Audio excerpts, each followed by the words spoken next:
Hey everybody, you're listening to the Wombo Podcast. I'm Chipmunk, and with me as always in the Mr. Gimpy's imagination.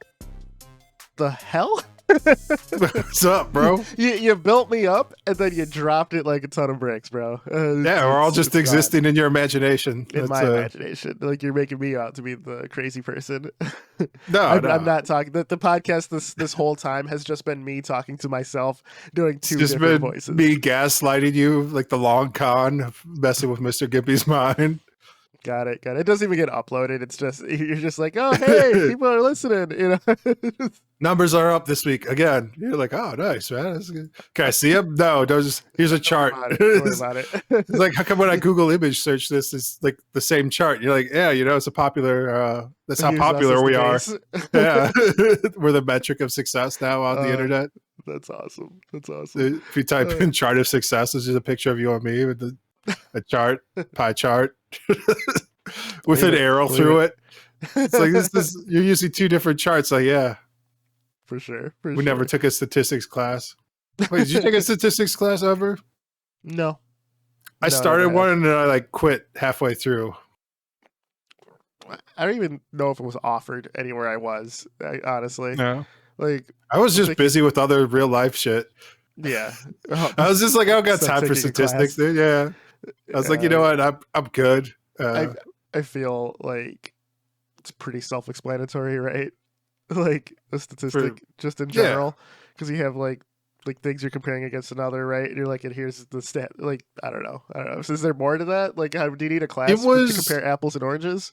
Yeah, the first half of that class that I did attend, it was basically saying like, don't trust any stats and like using more like critical thinking to like take apart like how they present stuff to you, because a lot of times it is presented in make a statistic about anything and make it look good. Yeah. And then like it's like about wording and like how they show the numbers and stuff. So it like teaches you like how to cherry pick out like numbers and like reverse engineer like if you're being presented BS or not. And turns out like most stuff you're being presented is kind of BS. So it's just teaching you how to don't trust statistics. Critical think, like the things that you're reading on the internet, right? Check your sources, things like that. It's the same thing, but a class revolving around aggregated numbers. Yeah, and like, you know, it's nice. I would recommend probably taking that class if you have time. Bro, you didn't even finish that class. How are you going to recommend it? It's like, yeah, I recommend that. I didn't do it, but yeah, you should. Yeah, it'd be nice to do. Don't give me that. Hey, man, do as I say, not as I do, bro. Not everybody's as busy as Chipmunk, dude. Speaking of busy, what have you been up to lately, brother? How's life been? It's been not busy at all, dude. I've just been chilling. No, working out, living, hitting the gym, hitting the bicycle. Just been playing Battleground a lot. Just more Battleground, grinding that. I don't even like this game. It's keeping me from working on my own card game.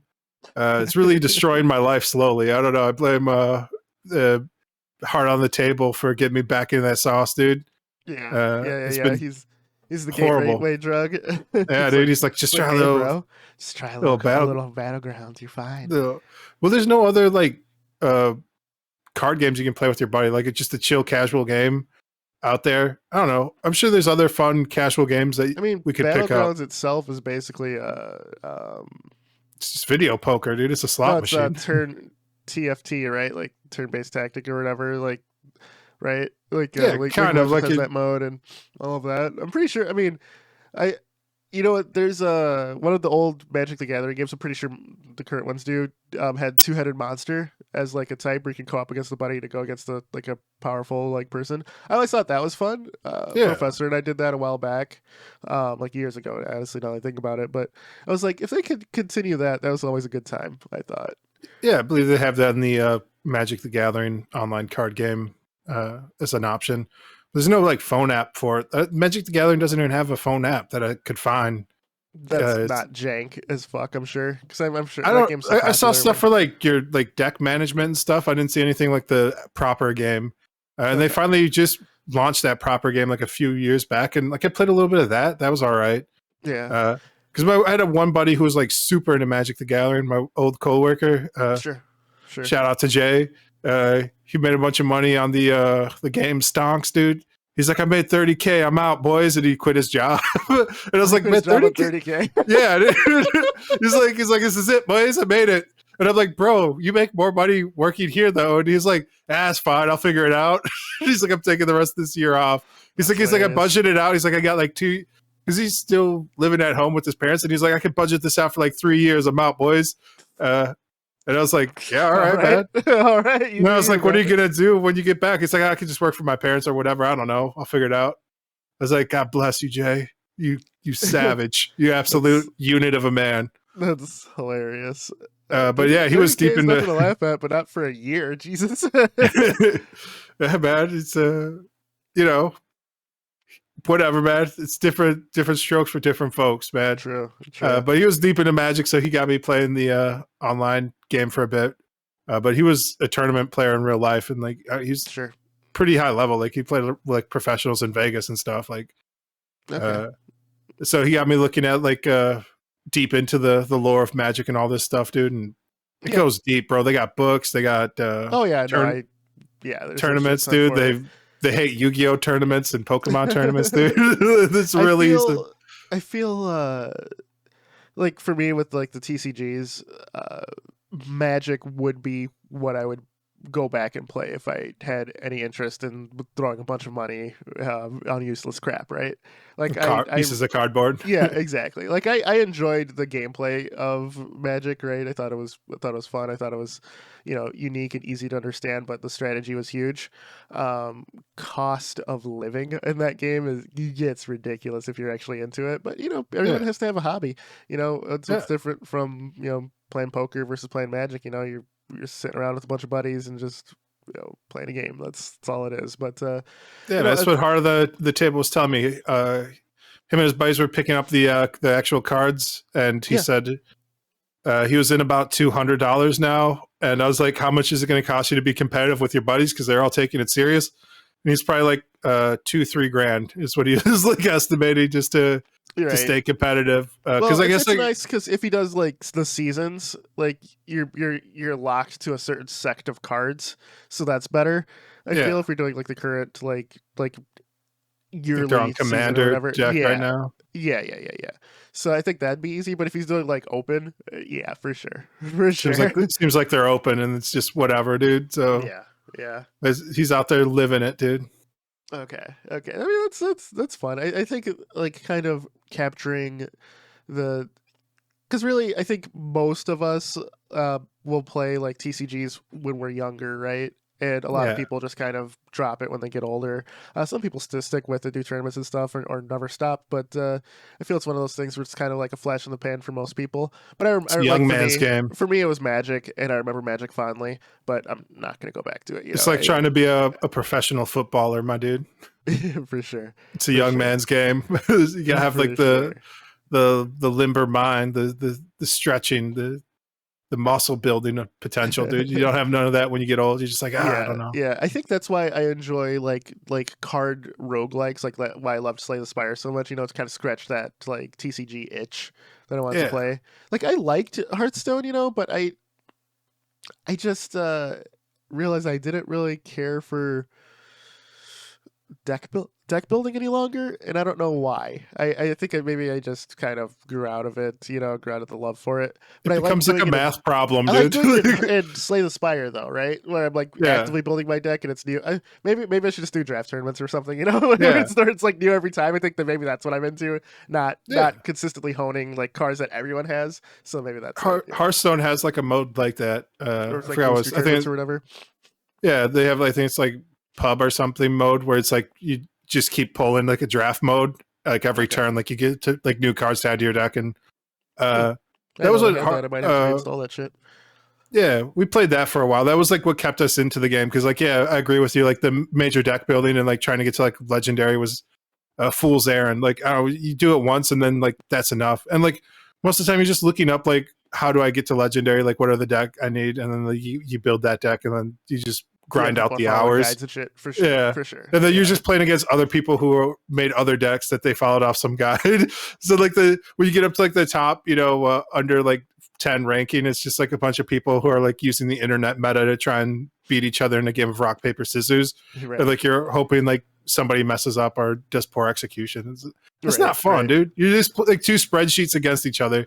Like, yeah, there's definitely like a bit of novelty with like draft mode where like you just get it like randomness and you try and on the fly build synergy with what you get. So yeah. I enjoy that a lot. And then that's why I like turn-based strategy games kind of like also scratch that itch, like the XComs.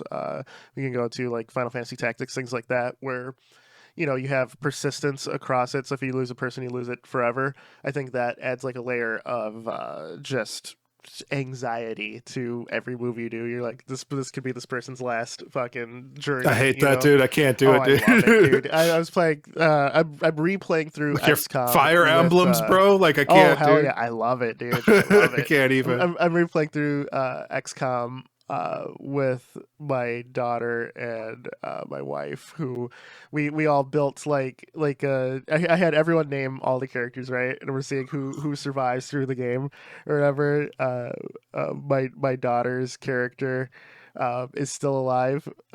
My character died in the first or like the third mission. Sacrifice for the greater good, dude. In a heroic moment to save the rest of the squad, Always, like, and it's always right. the best character. So like you have to like sacrifice the best character Yep. save a bunch of jabronis, dude. It's the worst. Dude. It's so I think that game has. I play those types of games so much off of stream, where maybe I should stream those. You know what I mean? But like I don't know. I enjoy like the storytelling that you get from your own character like that. I remember in Fire Emblem when that like the first one that came to the States, like on the Game Boy, Game Boy Color, or Game Boy Advance, I think. Like having the same character the entire game and doing whatever I could to keep this person alive. And I don't like power scum or save scum with it. I play those games as like, this is it.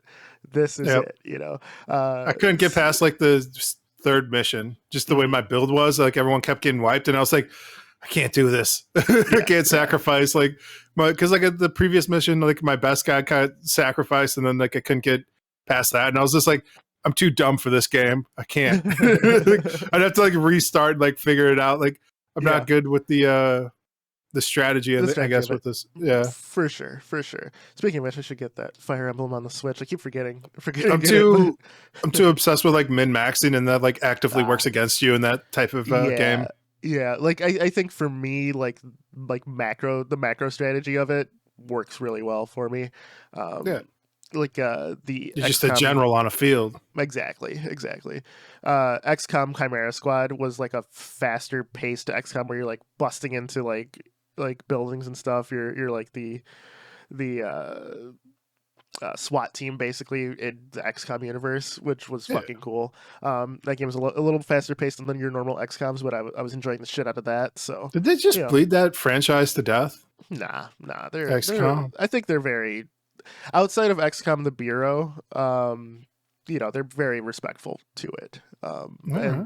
And except for that game, every game they've come out with has been great. Like Nice. I'm fine with it. That being said, I just picked up Phoenix Point, which is made by the original XCOM developers. I haven't played it yet, but I'm looking forward to it. Like I hear it's a little more hardcore than XCOM was, and XCOM's pretty, like, especially with mods, XCOM's pretty fucking hardcore, Yeah, man. Like there's the Forever War or whatever, where it's like a completely persistent campaign that lasts, i.e. forever. So we'll see how Phoenix Point goes out. I've heard nothing but good things, so we'll see. But yeah, what I've been doing lately, it's funny that we kind of went into that. I got back into Command and Conquer. All right. I bought the OG, collection, the OG, baby. Red Alert or Generals. So I'm just playing CNC, just pure CNC right now. I'm playing through the single player just because it's been so long, right? Did you buy the original games or remakes? Or I bought the remaster. The remaster, good old games. No. The remaster. Boot up a DOS emulator. Nah, the remaster came out in 2020, maybe 2021. It's a legit crack if it has like good EDM music playing. Right. So that's the thing, right? Because shout out Intoxicated Fable. Him and I were talking about RTS game. Like, we both miss RTS games, right? And neither of us had any interest to play like Age of Empires 4 at this moment. We were both talking about we were thinking about getting back into StarCraft and stuff, but then we're like, nah, like if we're gonna play online, it's gonna be like rough because people who still play StarCraft have played it They forever. never quit. Yeah, You know, it's like exactly. getting into a Quake Arena So match, it's like, dude. I was like, maybe I'll do like a single player campaign or something. So I was gonna do StarCraft. I got pretty far in Brood War, and then Fable goes, dude, remember Command and Conquer? Remember he goes, remember Red Alert? I was like, fuck yeah, I remember Red Alert, dude. And then I was like, did you ever play the OGs? Like there's just pure Command and Conquer? He goes, no, I haven't. And I was like, oh, dude, fucking Kane. He's like, oh wait, yes, I have, and it's great. Right? I was like, he's like, but I was more into Red Alert. It's like, dude, you got to play. They had like professional wrestlers as actors in it. Yeah. It's fantastic. So it's amazing. FMV. I picked up CNC for my birthday this past like winter sale, and I just never installed it because I was like one day, and I picked up a copy, or it was on the Humble sale, and I gave Intoxicated Fable that copy. So him and I have been. He's doing the Nod campaign, and I'm doing the GDI, and it made me nostalgic for like well-crafted RTS campaigns that aren't just build a base, beat this, right? Like a fully fledged story. Because I feel the RTSs that are coming out right now, like they're few and far between, but they're uninspired in their single player campaigns. You know, like there's one mission in Command and Conquer where on GDI where you have to load. You just have to get like this nuclear material, right? You just have to steal it from a Nod base. So you load up your infantry units inside of APCs, and you fucking book it driving across the map, right? Like because remember Tiberium hurts you, so you have to like drive over Tiberium. So if like the infantry are there, they don't blow up, you know, and kill and possibly kill you, and then you can't finish the mission. So you're just like booking it through these APCs, right? And then the Nod soldiers are trying to kill you, so they're blowing up your APCs. If it gets blown up, the infantry pops out and you can fight. So it's just like navigating through that and grabbing that nuclear material. It was a very short mission, but it was so creative.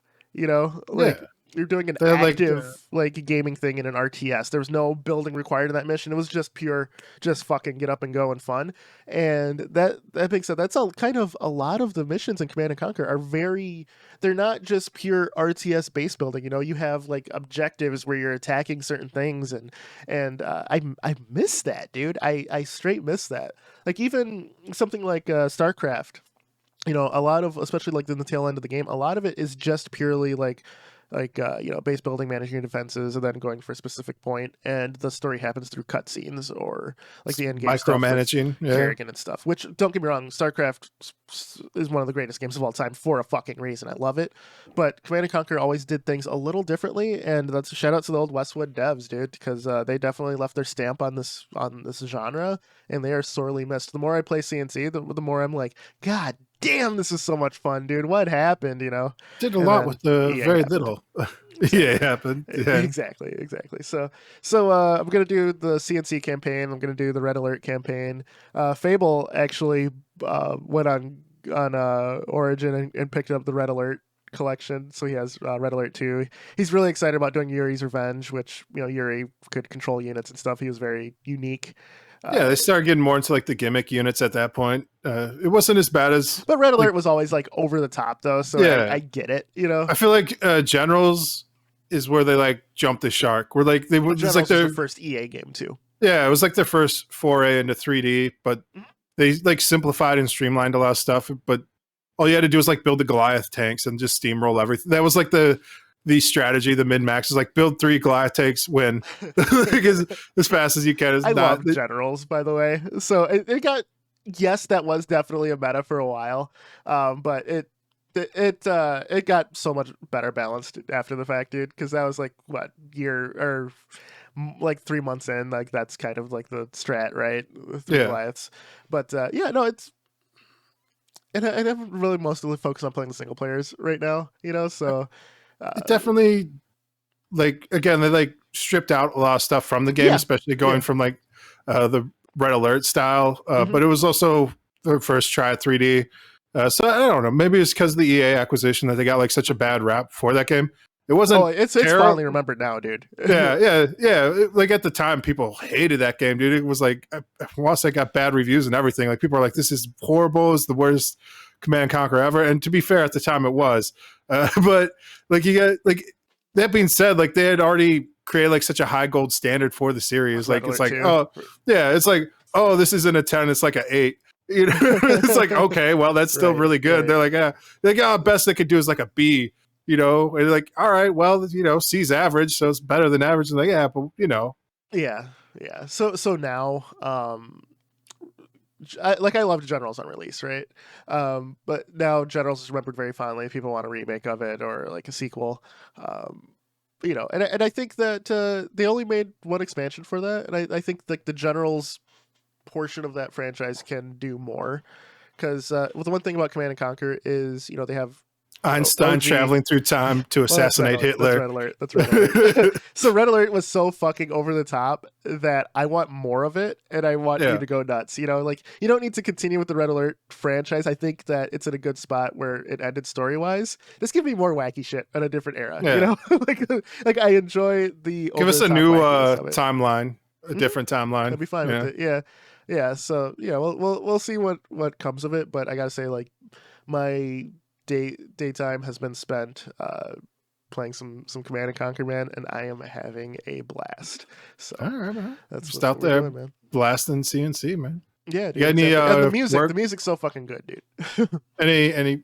Yeah, we talked about that a little bit before the podcast. I guess they added It the is. like video game scores to like the Grammys now Yeah, for like yeah, awards. So yeah. You get a Grammy maybe for a baller video game soundtrack. So yeah, it makes sense. They do like a lot of. I mean, they're just composing music. Like there's nothing yeah, it's too crazy about there it. is no different to in terms of like music acumen in making video game soundtrack or making like orchestral or pop music, things like that. Movie It's all music, soundtracks. man. Or movie Yeah. soundtracks. Yeah, it's all music, man. Like Yeah. I feel like gaming music is and like movie soundtracks or whatever are pretty much hand in hand, in terms of that. And then gaming music, a lot of times you have to make like incidental music or whatever, like something that flows into each other. So it's more like a orchestral or like Broadway composed like soundtrack, right? Because you have to like flow into another thing a lot of the times. You can't have something super disjointed. Yeah, and you have to like have things that can layer on top of each other based on like actions. So it's like an interactive music that the users the composer of. So it's like if they're moving like fast or whatever, you can increase tempo, or if they stop, you can slow it down and all that nonsense. But yeah, it's definitely a skill set, and very underappreciated for a long time. But a really long time, and like a couple of video game like composers have gotten their recognition. Nobuo Uematsu, for example, Final Fantasy, all that.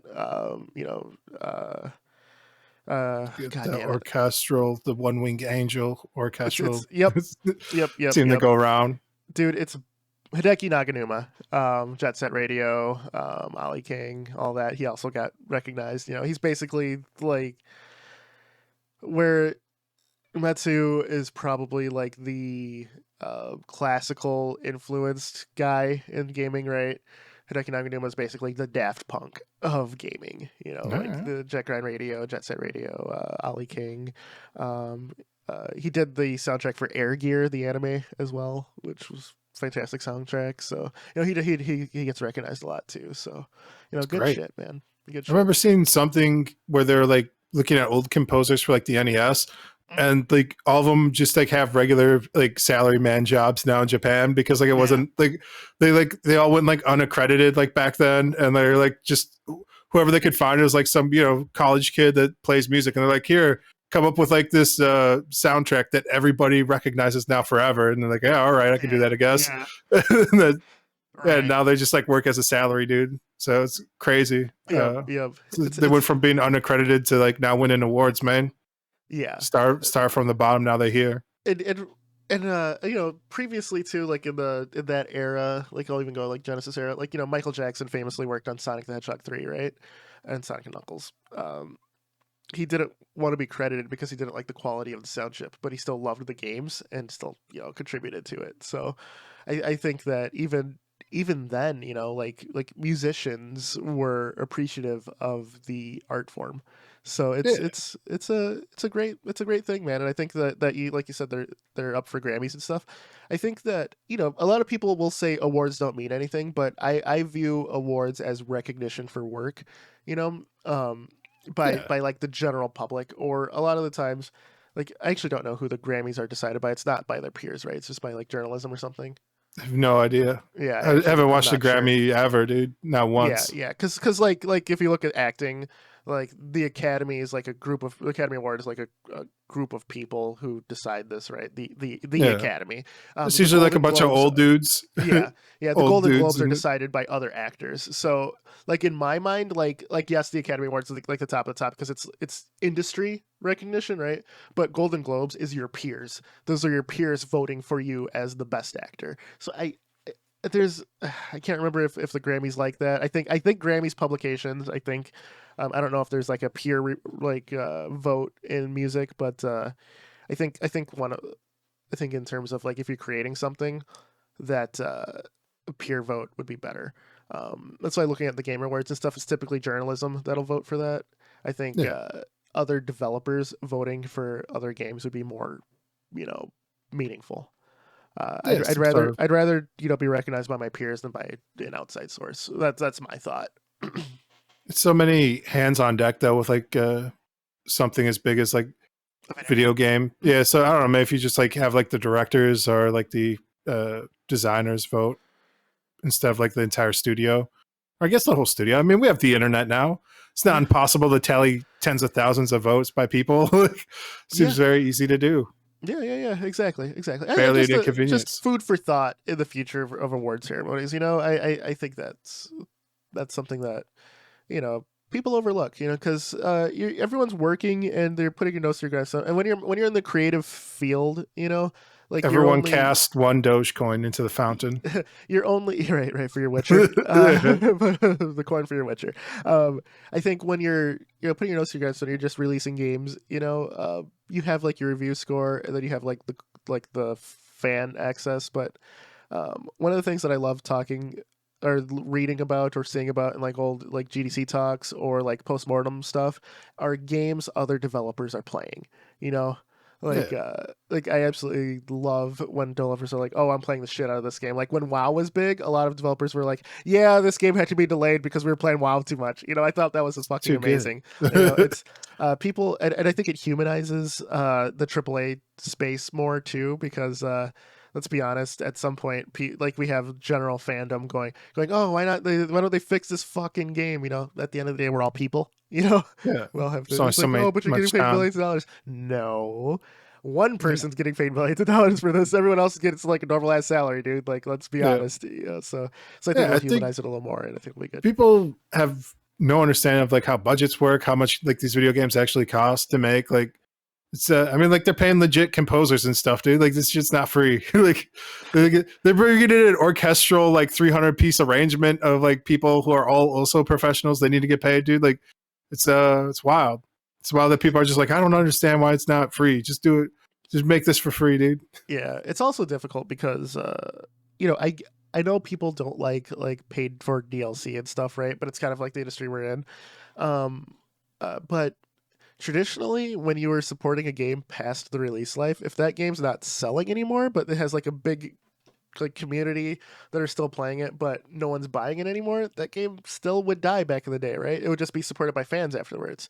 So is that where things are going, or is everyone just going to be on Patreon for the developers? It's going to be like the Yandere simulator where the guy just makes like $5,000 a month or whatever to work on his game. God, I hope not. But it's one of those things where the DLC does support for the development of the game, and I get that, because if you look at life cycles of games, like people like let's look at Quake 3, right? Quake 3 doesn't have any monetization outside of buying Quake 3. How you would support the development of a game of a base game was you would release an expansion, right? Like Quake 3 had Team Arena, and Team Arena sold fine, but it was a reason to continue supporting base Quake. You know what I mean? Like Team Arena has pretty much been kind of forgotten, honestly. I thought it was great. I thought the team modes were great, but Quake was people were more into like the 1v1, the death matches, like like team play while there and while has a good group of fans. It's not Quake's focus, Yeah. Even with Team Arena being there, so you would release an expansion. You could. It's a different time, bro. Like Half-Life the mods kind of kept that alive.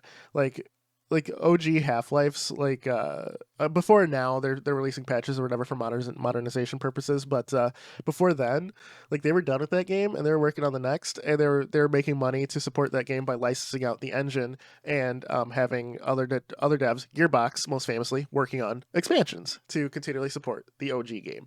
So developers need to find creative ways to make money to support their baby anyway, because before the game's released, how do you make money? How are you supporting this, right? I like how you're dancing around, just not wanting to talk about the NFTs, dude. No, I'm getting to it. You're talking about everything, but like how like the horrible monetization schemes that the history of devs trying to get any kind of money for their games, and like most of the studios you've even touched on went out of business or got bought out eventually. You know, like.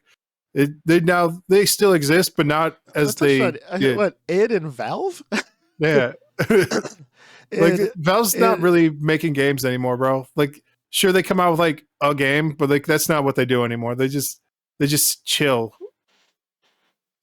With Steam being their platform for everything, yeah, so, they just make money on Steam, bro. Like they just made the Steam Deck that's that we both talked about last week. Yeah. I mean, that's not a video game, bro. That's like a video game platform. Half-Life Alyx 2 years ago? Yeah, it's a great game. The game they made. You know, sure. I think, how often do studios make games, though? Outside of, like, Activision, how often is a new game coming out? I don't know, like every 4 or 5 years. Okay, so 2 years ago, Half-Life Alyx came out. 5 years ago, Left 4 Dead 2 came out.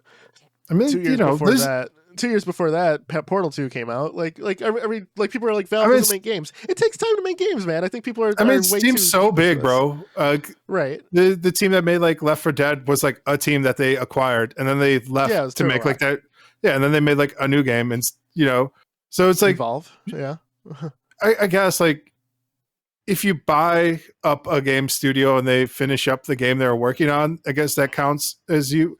Like, where does it stop them from being a studio to being a publisher of other people's games? Because like they've done that with like a lot of like their old games, like all the mods from Half-Life that came out, right? Where they're they bought the mod team for Counter-Strike for sure. Yeah. So, but like that wasn't developed by them though. But you would still put that as a Steam game, right? You'd be like, oh, Steam made this. Valve game. Yeah, Valve. Not the OG. Well, actually, yeah, 1.6 was the retail release. That's what people play. So yes. Right. Do we know that it came from modders? Of course. Right. Team Fortress came from modders. Team Fortress was originally a Quake mod, dude. Valve bought them. You know who didn't buy them? Who should have? id. Id could have had like the Team Fortress money, but Valve did, and Team Fortress Classic came out, and like the rest is history. I think that I thought Valve was doing great work because when I was a kid, like paying like these games, like I was playing mods more than I was playing the OG game. Like I thought paying the modder was a cool thing that they did, and Epic did that as well. Or Epic, yeah, they did that as well with Unreal, like Killing Floor, Alien Swarm, all those guys. Actually, the Alien Swarm people, Valve paid, but Valve was really big at acquiring popular modders from other games and then just going, hey, use the source engine instead. But it worked. That being said, NFTs, the NFT games, I don't like it.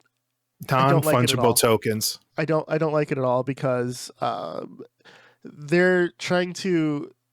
publishers are trying to say NFTs are a value add.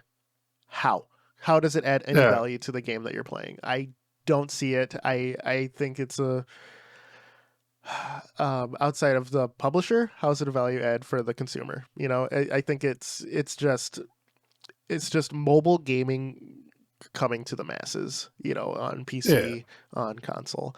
I don't see any pluses for it. I feel like I think the current DLC model is fine, and I think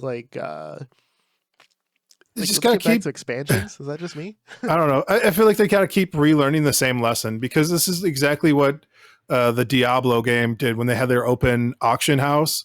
And then they realized it was such a terrible move to have. They had to close it down after like a year and a half. They're like, oh yeah, turns out this actually ruins our game by like shifting the balance, shifting how people perceive content that we put out, shifting how just the amount of back end transactions of people canceling payments for things. So you have to like deal with like all these like refunds with digital items, which is a nightmare to deal with your server. But maybe the NFT ledger helps fix a lot of that stuff, but I don't know, because it still makes your game pay to win at that point, though.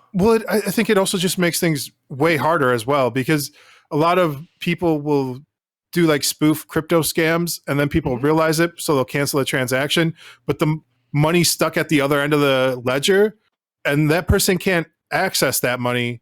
Like either party can't at that point, right? So like the next time that person comes on, it's like ideally the money reverses back, but if they never come back on, it's just kind of stuck in like a weird limbo. So now you're going to have like all these like digital items in an auction house, that are just going to be like stuck in a digital limbo. So the buyer's going to be pissed, the seller's going to be even more pissed. like nobody wins in that scenario as like a digital ledger marketplace of like trading goods.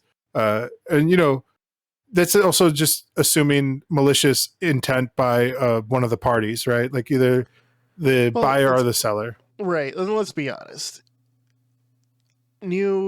Whenever you monetize anything, maliciousness just follows. I don't want to say it's human nature, but it's societal nature. Like people want to make a buck. People are like trying to, scam, duping items all the time, right? That's like one of the first things people do when like a new dupe your item, sell it to a person, the server gets wiped, your dupe is fucking gone. Yeah. So this like you just look for those exploits. The community does in general whenever there's like a digital marketplace with online auction housing. So, you're really hoping for an infallible system at a certain point. So what I'm trying to get to at this point is like the end consumer doesn't really benefit at all from some sort of NFT ledger for their digital goods. That being said, I don't think publishers have that in mind even, right? Like I think they just want to be the auction house. They're just selling you their goods that they're making. That you won't be able to trade with other people. They're like, you buy like a funny hat and it's an NFT, bro. Isn't that neat? And it's on your account. And it's like, all right. Yeah. So also like the underlying thing here, right, is publishers are looking at making money any way they can, because there's going to be a service fee for doing these transactions, and guess who gets the service fee? The publisher. That's like the main thing. Get a little taste off the top, bro. Exactly. They looked at publishers are looking at Valve when they created Steam, and let's be honest, Steam was a shit show when it first launched, right? Steam was fucking terrible. You couldn't even play fucking Half-Life 2 for like a good week. I never even you had to authenticate Steam, with the Steam servers. It was too fucking overloaded. That I remember when Half-Life 2 first came out, I bought it on Steam. The servers were too fucking overloaded. I ended up pirating it just so I could play the fucking game because it didn't have the online check. Yeah, man. Always online. I was against it. I was like 6 or 7 years I waited till I finally caved and got Steam. That's like about how long it took them to figure out like all the bugs in that service. Was like almost 10 years. And like, I remember people being upset. They're like, oh, you're not going to own any of your own video games anymore. You always have to be online to play. Nobody's going to want to do this. This is going to be terrible. What happens if the server goes down? What happens like if I want to sell my games? And I don't know, they address some of those problems, and you're just pretty much all of them, actually. Yeah, you're just kind of hoping that they're not that they're too big to fail at this point. Like they can't go down ever. Which all right, it's kind of wishful thinking. They're a private company. At any point, they could just terminate their service. They'd be like, Gabe could just throw it. Yeah, Gabe takes a dagger and throws it at the dartboard. He's like, shut down the service. It's done. He's like, what? You're like, yeah, I'm done. That taking would be the biggest like fuck you move of all time, where I'd actually kind of respect it, because I have over 1,000 games on Steam, right? Obviously not all of them installed or whatever. Like he goes, all right, we're done. Like the fucking ingest servers are gone. Just this done. Uninstalls it off would your be desktop. The ultimate supervillain move, and I'd have to respect it, dude. It was straight supervillain. He's just like, read the TOS. I could shut this down at any time, and this is any time. Yeah. Now I hope Just he does it, dude. Just jumps on Blue Origin with Bezos, and they're sitting up in outer space, laughing, smoking his cigars. Right. Oh, It's like, look at them peasants. Isn't it weird? Like, not to get off topic, but isn't it weird? Like these big, big like main programmers for these studios, Valve with Gabe Newell, id with John Carmack, got into like the space game, right? Isn't that like a little like what the fuck's going on here? I don't know. Like I think when you get into high level and Gabe with VR, and then they're both like they put Gabe put Noam Chomsky from Left 4 Dead and other Valve games. He actually made a real one and put it on like a Blue Origin capsule and then sent it to space. It might not have been Blue Origin, but he sent it to space. So there's that. There's John Carmack, who's a fucking legitimate rocket scientist. Just making fucking space shit. They both got into VR. They both like are interested in space shit. It's one of those things where I'm like, interesting. I think it's just part of the ultimate human endeavor is to become like a multi-planetary species, to get off this rock. If you start thinking that these guys always are looking to the future, it just seems like at some point we're going to leave this planet, or at least try to build bases on other planets. So like we almost have to, but if you go out far enough, like there's an ultimate heat death of the universe, so it doesn't matter. But like the exploration, it's the journey along the way, man, not the destination. Right. So I think like there's ideas of like peace as well with that, where it's like once we get off this planet, you're gonna like all these petty bullshit problems are gonna seem just ridiculous in hindsight. Right. Because right now you could say that a lot of conflicts happen because of lack of resources. And guess what, man? There's infinite resources out in space. So why don't we try and pool our strengths together and work toward that? So I get it. I think you also have like too much money at a certain point too. You're just like, I don't know, what can I do? Like, I've already done everything here earthly. Why not try and find some Martians to fuck? So that's what they're really out here. They're like, well, find me some amoebas or some shit, dude. Get them in a test tube. I want a vat of Martian amoebas. Give me the VR goggles. Sounds like the boys scenario where just fucking an inanimate object or an amoeba. You know what I mean? Just all right. There's too much money, too much time. They gotta start looking to space, dude, to fulfill. So on that note, I get it, man.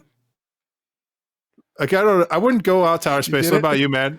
Would you go out? Oh hell yeah, 100%. Yeah. 100%. That's my big bucket list item. I want to go to space. $100,000. I know. Yeah, you do it for a 100K easily. I don't need to go to the moon or anything. I just want to go out of our atmosphere and come back. I think they already have that with the Virgin lines where they do like the high altitude, the dips. No. I don't want high altitude. I don't want like the 0G, but we're still in atmosphere. I want to be in actual fucking space. Outer space. Yeah, I want to do a loop around the world, and then I want to come back. All right. Yeah, that is my ultimate. Would you go to Mars? No, I don't think so. No. Like basically it's a one-way trip too. They'll send you out. Well, yeah, it's basically a one-way trip, but also it seems like a really long bus ride. You know what I mean? Like it seems like public transportation. I don't want to be on this fucking ship with a bunch of other fucking assholes. You know what I mean? Like, be a pioneer, bro. Nah, I'm not interested in that. I just want to be in space and back. If you really think about it, is it any crazier than people coming over in like the 16 and 1700s, like on a ship, like elbow to elbow, 12 deep on a bunk, dude? Like, yeah, not at all. It's not any different. Was it like a 6-8 month trip? Just horrible. Like half the people die from scurvy along the way, dude. It's like a Oregon Trail to space, dude. Yeah. I thought there wasn't like I guess I was gonna say it went down to like 4 months or something like that, if you took like a certain channel, but yeah, dude, I think that there's no difference in it, and I just don't want to be that pioneer. But my bucket list items are skydiving, also space travel would be great. Space travel is obviously monetarily that's ridiculous for most people. But if I ever get the opportunity, I'm jumping on it immediately. Skydiving's up next. Skydiving will happen. my wife's terrified of me skydiving, so I told her, okay, well, when one of the kids are like a teenager, I'm taking one of them up, whichever one wants to go. So we'll see, but it'd be fun, man. Seems possible.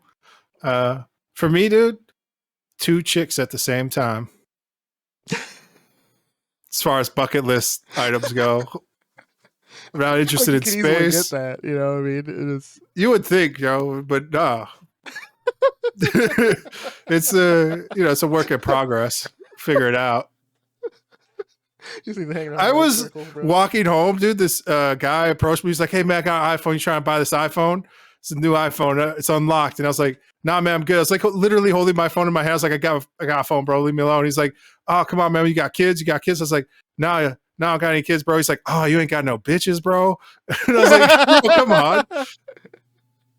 Come on, bro. Yeah, you didn't call me out on the street. I was like, "How dare you, sir?" I just kept walking. That's awesome. That's awesome. All right, bro. On that note, no. Before I wrap up the combo, I just later at the time of recording in about 3 hours, the Xbox Bethesda game showcase is happening. I know we're going to see some more stuff with Starfield. Do you have any predictions on what we're going to see from them? I'd like to hear about some sort of Halo update that'll magically fix the game, but I don't think that's going to happen.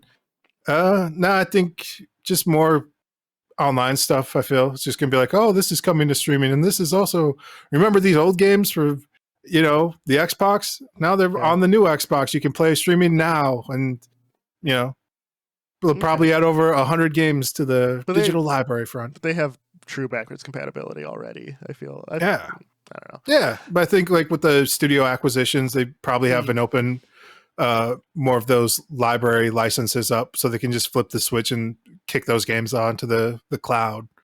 So I think they could be like, oh, we have 10 games, and we're gonna have another 10 every month for the next 30 months, 300 more titles. They've been low key just releasing everything. It's whenever anything goes on Game Pass, it's also cloud as well.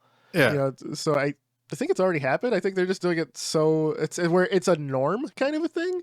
Where with Sony, you're just like, oh fuck, I can only play this on over the internet. This sucks. With Xbox, it's just an option. You download it or play it online. And I know you've just been playing shit online, right? You haven't even downloaded shit. So yeah, it's been all right. Working all right. I downloaded Forza. Forza's great. I think their Azure platform is just much better than anything else being offered. You know what I mean? They've had seamless. They've had all the time of the internet to build out the infrastructure at that Microsoft company, whereas Sony's doesn't have nearly the servers and penetration. Yeah, man, people forget League of Legends had to spend some crazy amount. I think it was $3 or $4 billion to build out their internet infrastructure. Their matchmaking and stuff used to be horrible, and they figured it out that they just had to pour a ton of money to build out legit data centers to create matchmaking, and it's not even sending a ton of data. They rented, right? They have their own now, but at the start they rented space, right? Yeah. And then when you rent out those servers, they scale up. They claim you'd be like, oh, unlimited scaling, but nah, bro. When you hit 100 million concurrent peak users, shit starts breaking, and those servers aren't your servers, so it's they're not going to fix your problems. They don't care. Right. So yeah, Sony, I'm sure, is also probably renting out some stuff or whatever. I'm sure they own a lot of stuff. I mean, they owned Sony Online, which was a huge MMORPG platform for years, but they sold off a lot of those IPs and those data centers. Who knows? They updated them in 2008, dude. So they're they're just oh, this is fine. We can run things at 720p. Shit at IP creativity, right? Can you think of an SEO game that had mainstream and appeal? No, but they were always kind of Planet's probably the biggest. Yeah, they're always number 2. They had a lot of number 2 stuff. They did the DC Online game. They were the back end for that. The Planet side. I want to say they had some other fun. I want to say they had Heroes, that game as well. Oh, City of Heroes. If you look at their wiki. No, I'm sure I thought that was Nexon, though. City. Is it Nexon I'm thinking of? I don't know. think. We'll have to Anyway, check. Anyway, yeah, that's a different episode. I feel like how we're edited. I was just reminiscing about Sony Online, dude. Right. Yeah, my Microsoft predictions are just probably more cloud stuff being announced. Here's mine. We'll get Elder Scrolls 6 gameplay today. All right, wow. And we will see something new from id related to the Doom universe. How dare you, dude? This is the most generic Nostradamus over here, dude. We'll see if they announce something new to do with Doom. I think we're going to see a bunch of hot trailers from the Unreal 5 engine where you're like, oh my God, this is next gen. But they're just trailers. And, when the games come out, they'll be kind of, oh my God, this is Unreal 5. It's going to be awesome. We'll see. We'll see, man. On that GG. note, GG. This has been the Wombo Podcast. Like, share, subscribe. I'm Two Mr. chicks. Gimpy. Chipmunk. Say 2 chicks. Peace. Good luck on your journey, Chip. We out.